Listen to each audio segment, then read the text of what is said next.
Madame, mademoiselle, monsieur, bienvenue à Metro News. Voici les principaux titres qui seront développés ce soir. La réhabilitation des écoles affectées par l'ouragan Matthew a démarré dans les Nippes et dans le sud. Aide aux sinistrés. Le collectif du 4 décembre se dit préoccupé. La Confédération nationale des éducateurs haïtiens appelle le ministère à mettre en place un plan d'accompagnement des professeurs sinistrés. Le CEP s'explique sur le nouveau calendrier électoral. La réhabilitation des écoles affectées par l'ouragan Matthew a déjà démarré dans les Nippes et dans le sud. Le ministre de l'Éducation nationale, Jean Beauvoir d'Orson, en conférence de presse ce mercredi, a annoncé le début des travaux qui toucheront 368 établissements et la construction d'une centaine de hangars en attendant la reconstruction des structures totalement détruites dans la catastrophe. Par ailleurs, d'autres mesures, notamment pour venir en aide aux parents sinistrés, sont envisagées par le titulaire du ministère, Jean Beauvoir d'Orson. Il a évoqué la nécessité pour les écoliers des départements du Sud, de la Grand'Anse et des Nippes de reprendre au plus vite le chemin de l'école. Explication Jean Beauvoir d'Orson. FAES a intervenu dans le Sud avec Grand'Anse, BMPAD a intervenu dans le Sud-Est avec Nippes et UCLBP a intervenu dans l'Ouest, la Tibonite avec Nord-Ouest. Et déjà, depuis hier, il y a eu de lancement de travaux de réhabilitation de certaines écoles dans le pays pour que le gouvernement envoie un signal clair que qu'on prise en main du secteur. Dans ce sens, la FAES gagne une série de l'école que lui déjà travaille sur eux et nous capables de considérer comme des écoles qui déjà réhabilitées. Par exemple, dans NIP, nous avons l'École nationale de Masson, École nationale de Pascal, École nationale de Bossard, École nationale Carénage, et dans le sud, École Torbec et Campérin. C'est 6 écoles que depuis hier, pour vous dire qu'au niveau du gouvernement, il y a un effort qu'a fait pour que rapidement nous permettre Simonio retourner à l'école. Mais le ministère a tout, dans le cadre de relation avec PTF, partenaires techniques et financiers qui habituellement comptent financer l'éducation dans le pays. Nous voulons parler de la BID, la Banque mondiale, l'UNICEF, l'UNESCO, CARE, possèdent un paquet d'institutions qui impliquent dans la question à travers un groupe qui est le GSE, qui est un groupe de support à l'éducation. Il y a plusieurs réunions de travail que le ministère fait avec l'équipe SAO et l'équipe SAO déjà eux-mêmes accepté pour prendre en charge une quantité de l'école pour réparer. Dans le dommage, il y a l'école qui est totalement détruite, qui n'est pas qu'à réhabiliter. Donc l'école qui n'est pas qu'à réhabiliter, provisoirement, c'est un gars qui pour faire pour permettre si de tourner l'école parce que là prend un bon petit temps pour arriver à construire l'école. Aide aux sinistrés. Le collectif du 4 décembre se dit préoccupé par la façon dont l'aide est distribuée aux sinistrés dans les départements touchés par l'ouragan Matthew. En conférence de presse ce mercredi, les membres de cette association ont plaidé pour la mise en place d'une structure composée du secteur public et du secteur privé et dont la mission serait de mieux gérer l'après-catastrophe. Reportage de Sheila Louis-Joseph et Léel Paul. 3 semaines après le passage de l'ouragan Matthew en Haïti, l'inquiétude ne fait qu'augmenter. D'un côté, l'épidémie de choléra qui sévit dans les départements affectés par le cyclone. De l'autre, l'aide humanitaire qui est mal gérée alors que des milliers de personnes sont dans le besoin. Une situation déplorable qui révolte le collectif du 4 décembre. Son coordonnateur général Jean-Robert Organ, qui dit garder en mémoire le douloureux souvenir de la distribution de l'aide après le tremblement de terre de 2010, estime que l'histoire se répète. Après ces incidents, nous voyons ça passé. Victimes ne pas jeunes, pays à pas bénéficier et sont bon l'autre monde qui bénéficie toute aide là. Monde pas contre côté l'argent passé, nous pas contre côté aide là passé. Nous disons pas qu'à répéter même bagarre là. Nous pas qu'à monter sur deux pays noirs. Sous dos haïtiens, sous dos misérables, sous dos victimes pour nous payer la guerre eux-mêmes. 6 ans après, pas question de laisser des riches s'enrichir davantage au détriment des pauvres, n'a de cesse de répéter le coordonnateur général du collectif du 4 décembre qui tire la sonnette d'alarme. Vu la vulnérabilité des sinistrés, Haïti n'a d'autre choix que d'accepter l'aide étrangère, tout comme celle de la République dominicaine. Toutefois, la gestion doit être saine et transparente, martèle Jean-Robert Organ. Nous avons reçu l'aide de la République dominicaine, nous prenons de ça passé. Ça a fait un scandale. Ce n'est pas parce que nous-mêmes nous disons que nous ne voulons pas l'aide. Non, pas du tout. Nous acceptons l'aide population dominicaine. Non. Mais nous demandons respect dignité nation. Par raison que les militaires sont débarqués sur le territoire nos militaires dominicains. Pourquoi? Parce que quand même, il y a des contentieux qui existaient et qu'on n'est capable ou pas qu'il doit passer au-delà de lui. Il y a une histoire de pays, on ne peut pas passer au-delà de lui. Entre fierté nationale et raison, le collectif du 4 décembre plaide pour la mise en place d'une structure composée de membres des secteurs publics et privés dont la mission serait de mieux gérer l'après-catastrophe. Une telle structure pourrait intégrer la FENAM, les ministères des TPTC, de la Santé publique et de l'Agriculture, la CCIH, la GERK et le Consortium des ingénieurs et architectes d'Haïti. Il faudrait que privé, public, il faut qu'on mette tête ensemble. Mais mettez tête ensemble pour garder comment on peut aider les gens, pas comment on peut profiter d'une situation, mais comment on peut aider pour aider dans toute franchise, dans toute volonté pour que ces victimes qui font ça, ces victimes nous recevoir d'abord. Un appel pressant du collectif du 4 décembre adressé au président provisoire Jocelyn Privert, car les prochains jours s'annoncent difficiles pour les sinistrés. La Confédération nationale des éducateurs haïtiens, CNEH, exige que le ministère de l'Éducation nationale fasse un état des lieux des écoles dans les départements les plus touchés après le passage de Matthew. Lors d'une conférence de presse ce mercredi, la secrétaire générale adjointe de la CNEH, Magali Georges, a appelé le ministère de l'Éducation nationale à mettre en place un plan d'accompagnement pour les professeurs victimes du cyclone Matthew.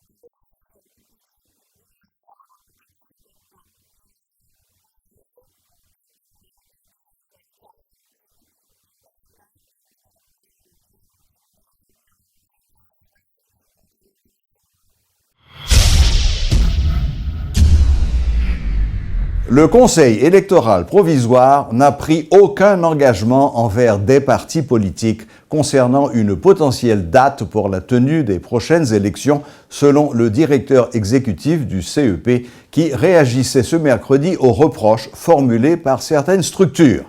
Uder Antoine a expliqué, en détaillant le calendrier électoral, que les élections n'auraient pas été possibles avant la date du 20 novembre et le second tour avant le 29 janvier de l'année prochaine, eu égard aux exigences techniques notamment.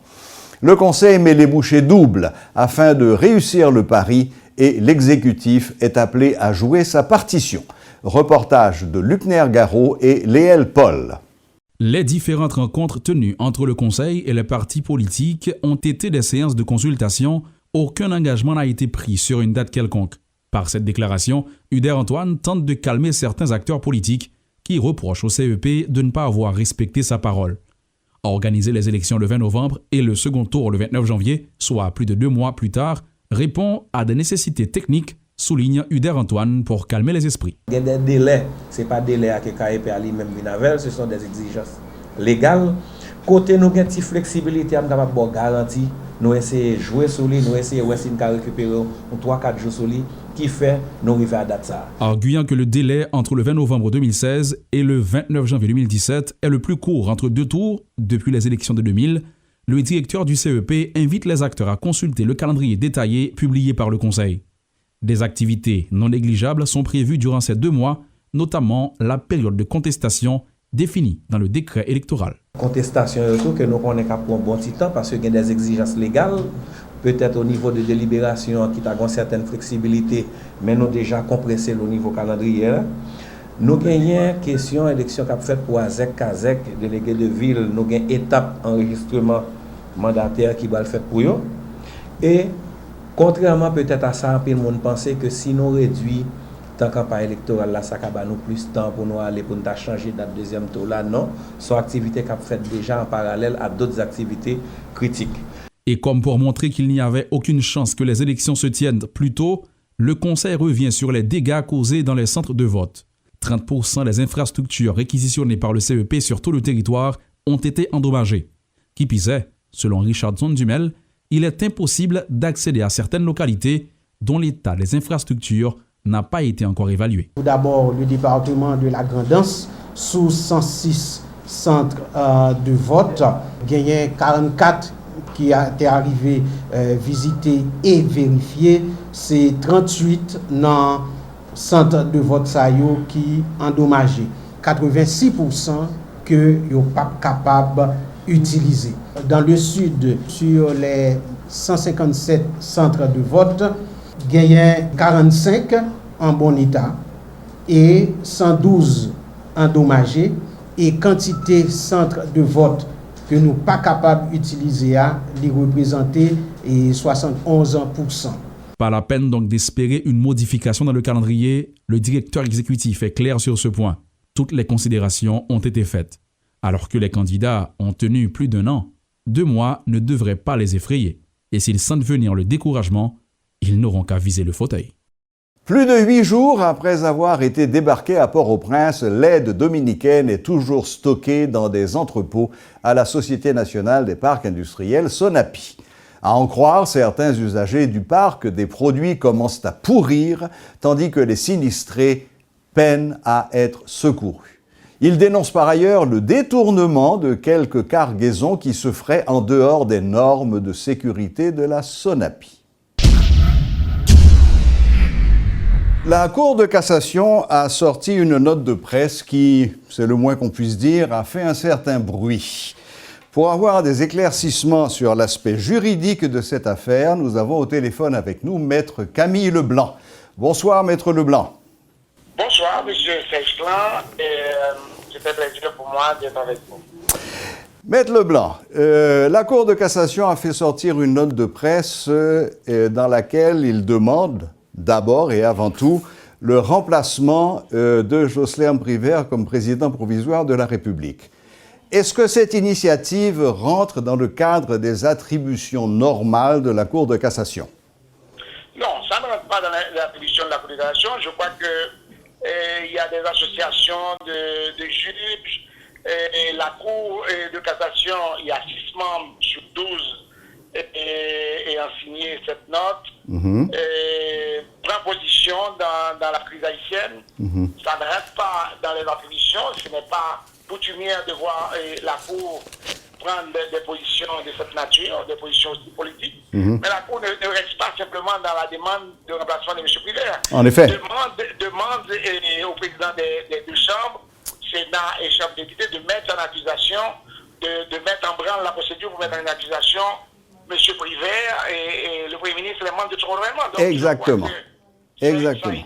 C'est une démarche qu'on considère comme étant exceptionnelle, mais je pensais que le président de la Cour qui a signé, M.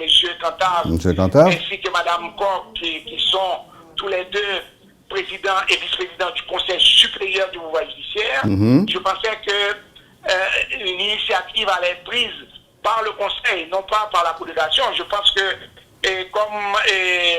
comme conseil d'administration du pouvoir judiciaire, si le conseil avait pris une position, ça aurait été beaucoup plus politique, rentrant dans sa démarche en tant que représentant du pouvoir judiciaire, mais la Cour de cassation, ce n'est pas dans ses habitudes de prendre pareille position. D'accord. Autre chose, Maître Leblanc. Dans leur note de presse, les juges font référence à la Constitution du 29 mars 87 et à aucun moment ne font référence à la Constitution amendée. Qu'est-ce que cela vous dit?